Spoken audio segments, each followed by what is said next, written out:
realidade dos fatos. Mas eu não quero aqui fazer um desabafo também, não. Eu vou falar sobre a realidade de um modo geral. Ontem, se alguém ouviu, por exemplo, o programa jornalístico da TV Bandeirantes,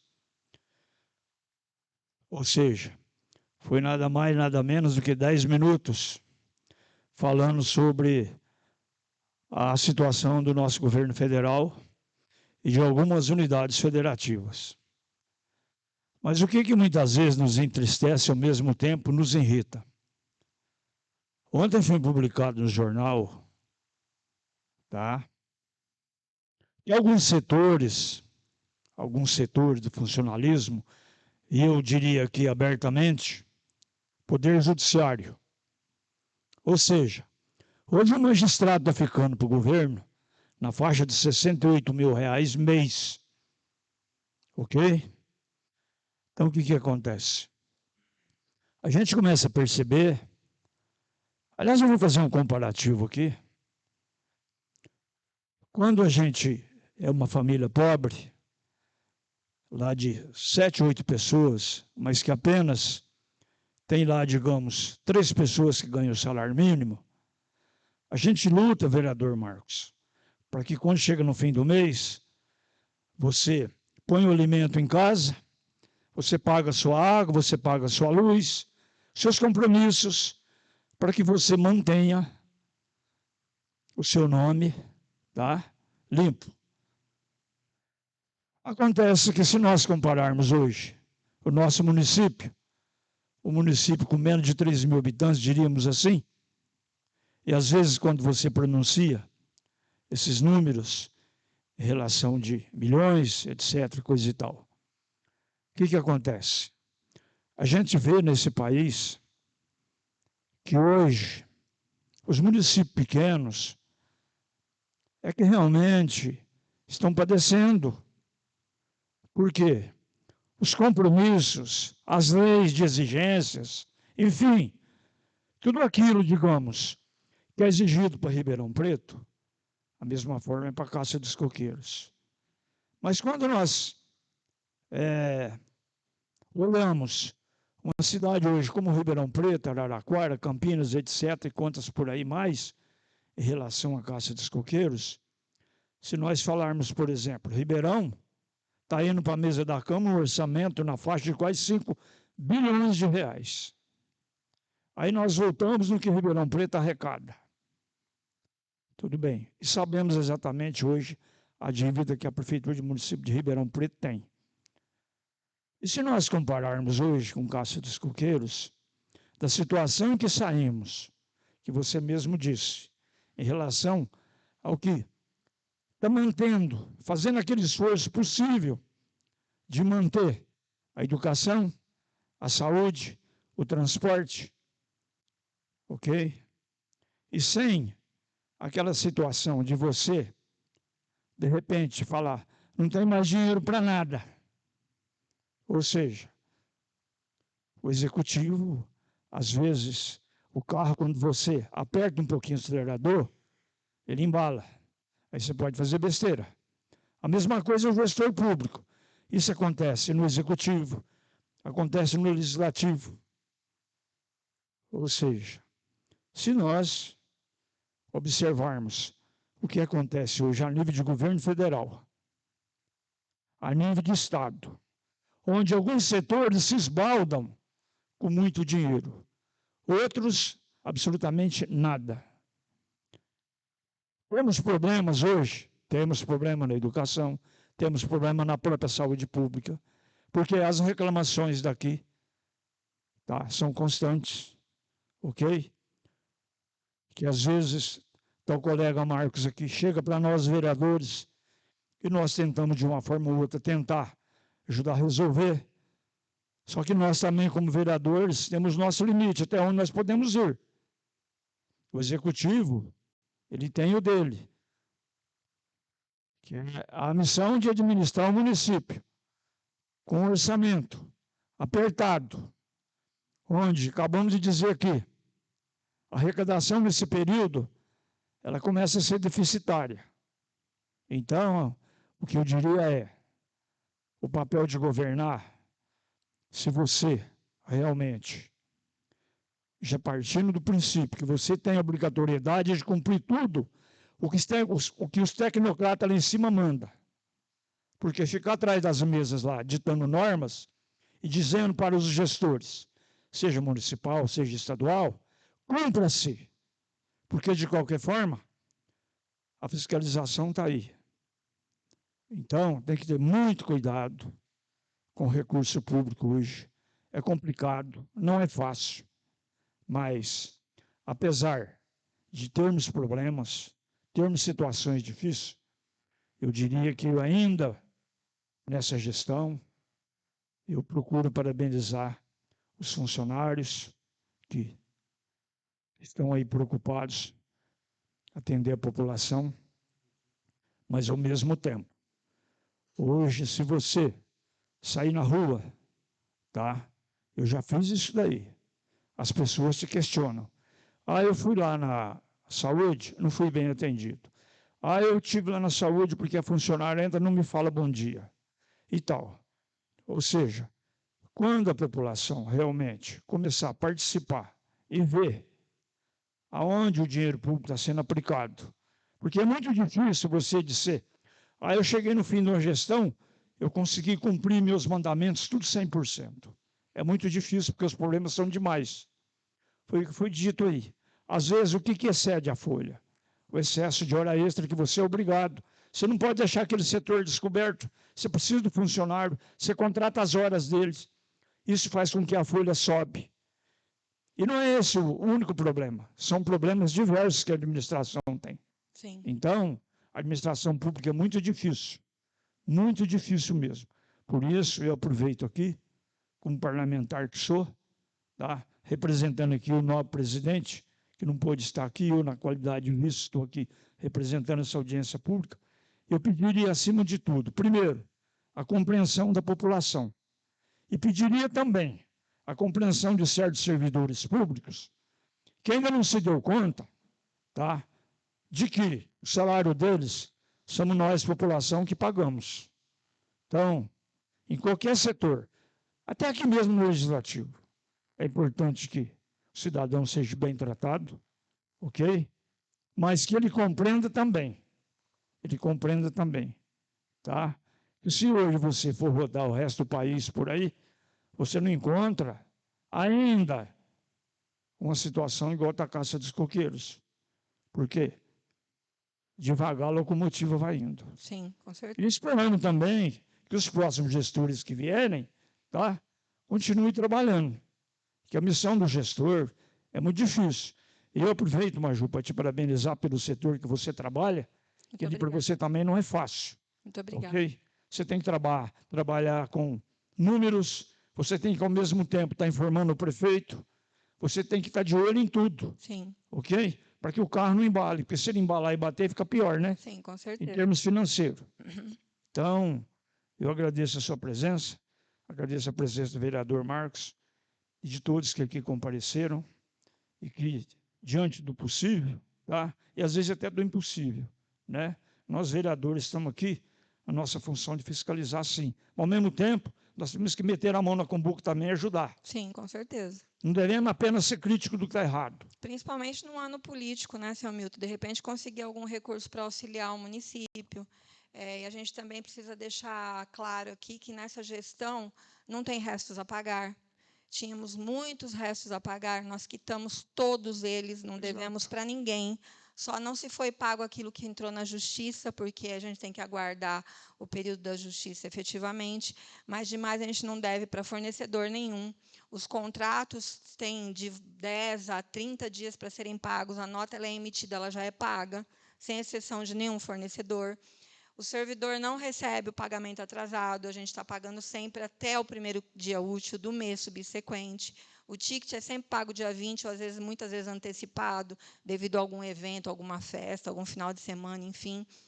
Então, assim, a gente tem feito um trabalho de formiguinha. É um trabalho de todo mundo, realmente, da equipe toda. Porque se uma equipe trava, a outra não dá sequência. Porque o fechamento de tudo é um elo, né? E o dono do elo é o prefeito. Então, de nada se adiantaria querer fazer se o gestor não quer fazer. Então, a gente orienta e o gestor, faça. Eu não quero fazer errado. É para fazer assim? Então, faça. Mas é o que o senhor falou, cadê a população na audiência pública? Eu estou aqui em Coqueiros há 14 anos. 14 anos eu estou em Coqueiros. Teve audiência da gente ter que remarcar, porque não tinha nem funcionário da prefeitura para assistir. Então, a população não tem interesse. Ano político. Esse ano é ano de eleição.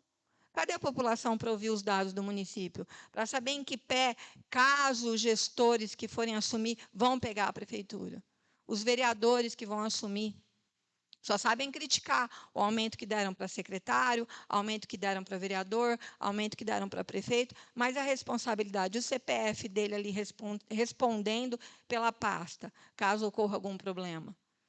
Né? E é o que eu falei no início da audiência. Dentre as cidades da região toda de Ribeirão Preto, Caixa dos Coqueiros, mesmo sendo pequena, com todas as obrigatoriedades que todas as demais também você tem, porque as leis são as mesmas para todos, nós estamos, bem dizer, com 100% da casa em ordem. Não 100%, porque, como o senhor falou, 100% a gente nunca consegue estar. Mas aí uns 90%, 95%, eu tenho certeza que sim. Porque a população, infelizmente, é mal agradecida. Porque muitas vezes vai pedir alguma coisa, sendo que tem condições de comprar, tem um veículo para ir em algum lugar, mas quer que a prefeitura dê tudo. E não é assim que funciona. Se a gente fosse seguir a lei à risca, por mais que está lá na Constituição Federal, que é direito de todos, mas se você tem um carro na garagem, se você tem um salário, uma profissão, você tem um pagamento, você não precisa tanto da prefeitura. Você poderia estar indo com o seu carro, você poderia estar, de repente, pegando uma carona com alguém, você poderia estar comprando um medicamento. Não, o pessoal quer de dipirona, que é o remédio mais barato, a um carro para ir para Cajuru fazer compras. Não é nem para ir ao médico. Então, infelizmente, a população é mal agradecida. E o prefeito é político. Ele tem que falar sim para tudo. Nós, técnicos, que temos que falar não. Nós que temos que ser os ruins. Por quê? Para que a roda rode. Porque senão a roda não vai rodar. Ela vai virar quadrada e vai parar. Então, assim, eu só tenho elogios a essa gestão. Não estou aqui jogando confete em ninguém. Estou falando pelos números. Eles se mostram. A situação, nós pegamos a folha com 66% em janeiro de 2021. Nós estamos hoje com 51,95%. Major, eu concordo com você em partes com relação ao quesito da população, tipo assim, querer, digamos assim, abusar, né? Sim. Mas o que eu não concordo é com relação à pandemia de dengue que nós estamos vivenciando no nosso município, que o último medicamento é a dipirona e o paracetamol e não tem no posto de saúde. Eu passei por isso e não tive que comprar. Você entendeu? Então, assim, eu não sei qual que é o âmbito lá da parte da saúde que usa. Sei que a distribuidora tem que vencer o contrato e fazer novo pedido. Sei como é que funciona, conforme a Juliana Brandão esboçou para mim uma vez. Mas é preocupante, porque às vezes nós temos condições de comprar uma dipirona, ou seja, um paracetamol. Mas muito da população, vista que a maior parte das famílias são carentes, Sim. não tem condições. Sim. E é o único medicamento para o tratamento Mas é justamente isso que eu estou falando. Muitas vezes as pessoas que têm condições acabam pegando aquilo que deixa da pessoa que não tem condições pegar. Porque por mais que a gente queira, o medicamento é caro. Porque, na verdade, assim, ó, Então, não adianta a gente comprar um monte e vencer o medicamento. Eu até entendo que tem inúmeros medicamentos na farmácia da nossa prefeitura, que o cidadão tem ali disposto gratuito, de graça. Até medicamentos caros, vamos dizer assim, em vista da dipirona. Mas é que o foco hoje em dia que nós vivenciamos é a dengue. E não tem outro medicamento para representar. Então, eu acho que teria que ter uma prioridade desse medicamento. Mesmo que seja pequeno, você entendeu? Sim. Essa parte específica do medicamento, ou por que tem tido falta, etc., de repente, a hora que a saúde for apresentar, eles possam explicar melhor para vocês. Porque, assim, desde que tem a licitação, chega o pedido para fazer empenho, o empenho é emitido no mesmo momento. E aí esse empenho vai para a empresa. Só que, logicamente, como é pregão, não é empresa de perto que ganha, às vezes é de longe, de São Paulo, Paraná, sei lá, porque é o Brasil inteiro. Aí até fazer toda a logística para a entrega da medicação, que às vezes acontece de acabar e não ter para suprir.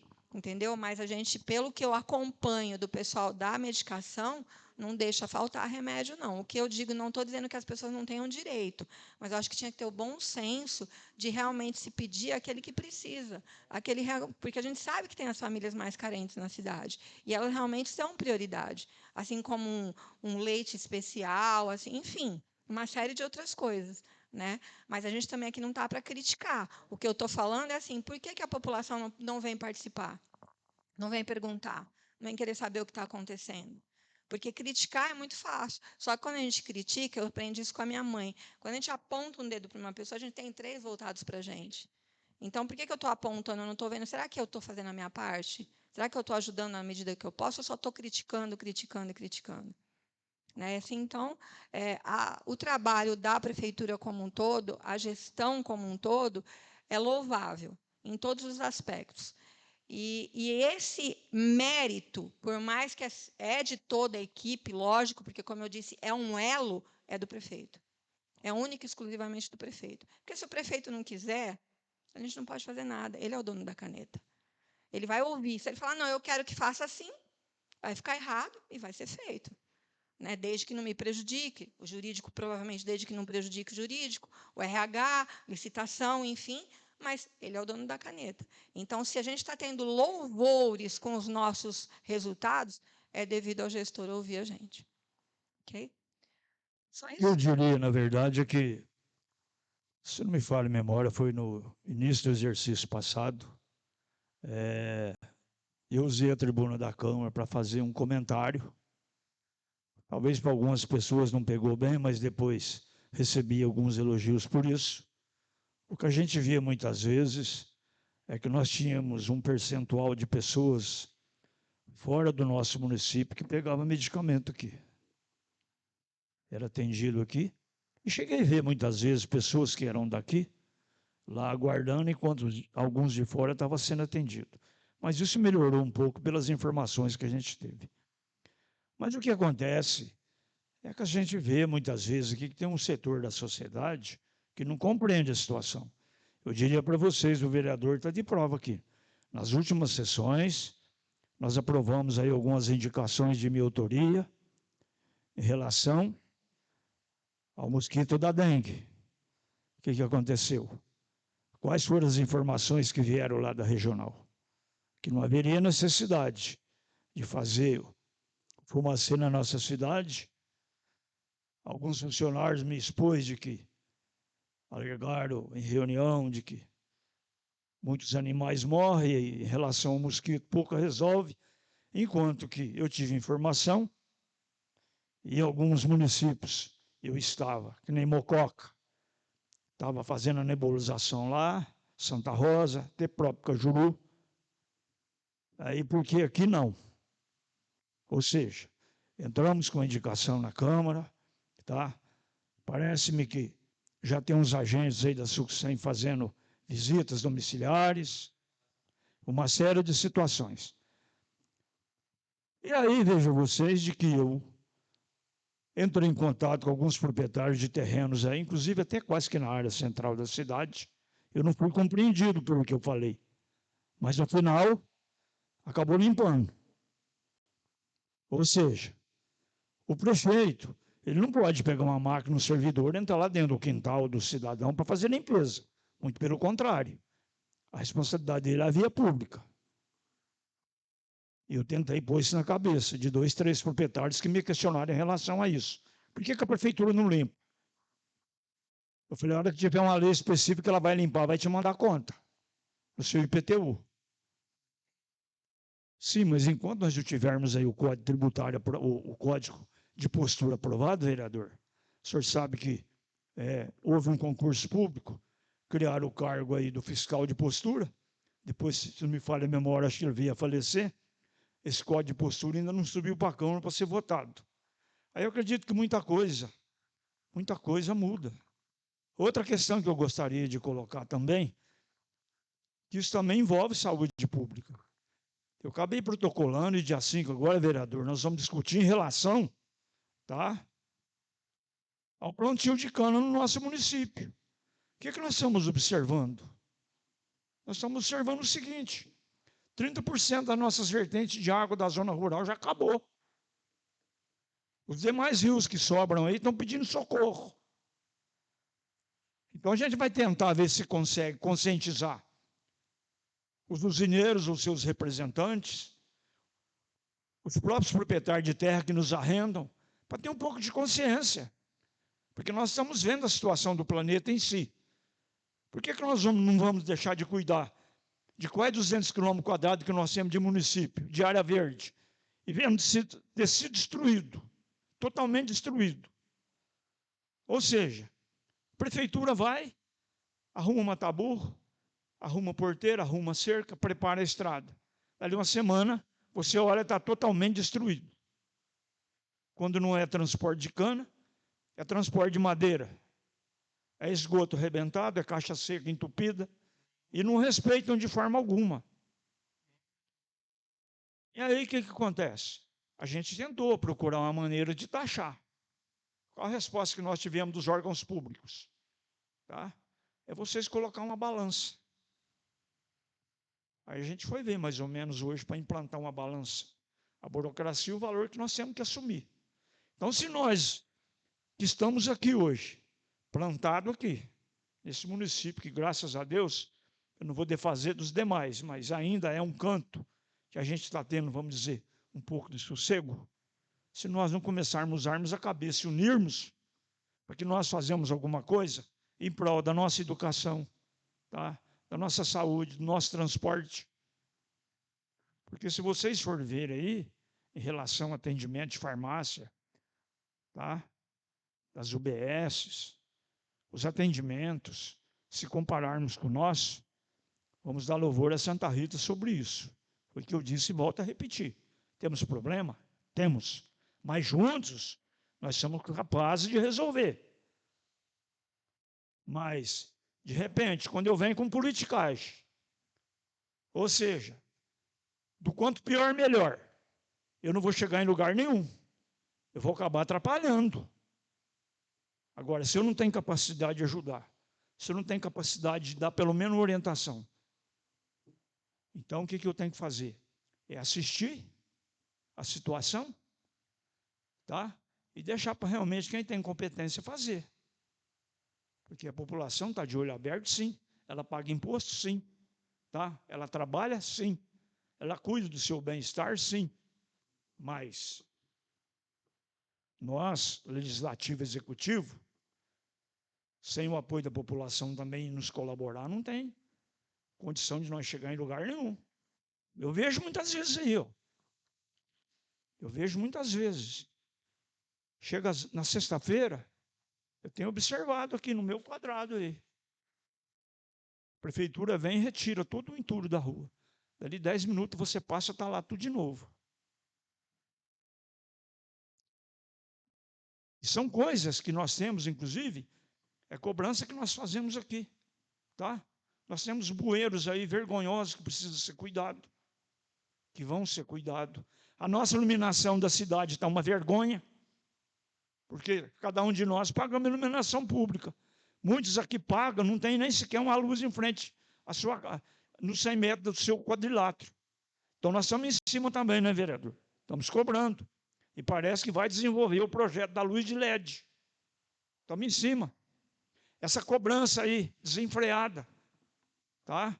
De até R$60, que são cobrados em cima da iluminação que você consome na sua casa. Porque a iluminação pública, como é que ela é calculada? Em cima daquilo que você consome na sua residência. É uma coisa que eu, como vereador, discordo. Porque da mesma forma que eu moro na Major Tiburcio e pago a iluminação da minha casa, o meu vizinho de frente, o do fundo, ou seja, essa luz é para custear a iluminação da praça, da rua, dos patrimônios públicos. Então, uma coisa também que está aí na rota para que a gente seja discutido e coloque um valor justo. Então, me desculpa aqui o meu desabafo, mas como hoje o pessoal da saúde que veio para realmente passar como foi a movimentação da saúde não compareceu, eu aproveito esse espaço e coloco a minha colocação. E tenho certeza absoluta que essa preocupação é de todos nós aqui do Legislativo. Estamos à disposição de vocês, ok? Muito obrigado a todos que nos compareceram. Muito obrigado, Maju. Obrigado, vereador Marcos. Obrigado a todos. Um bom dia a todos.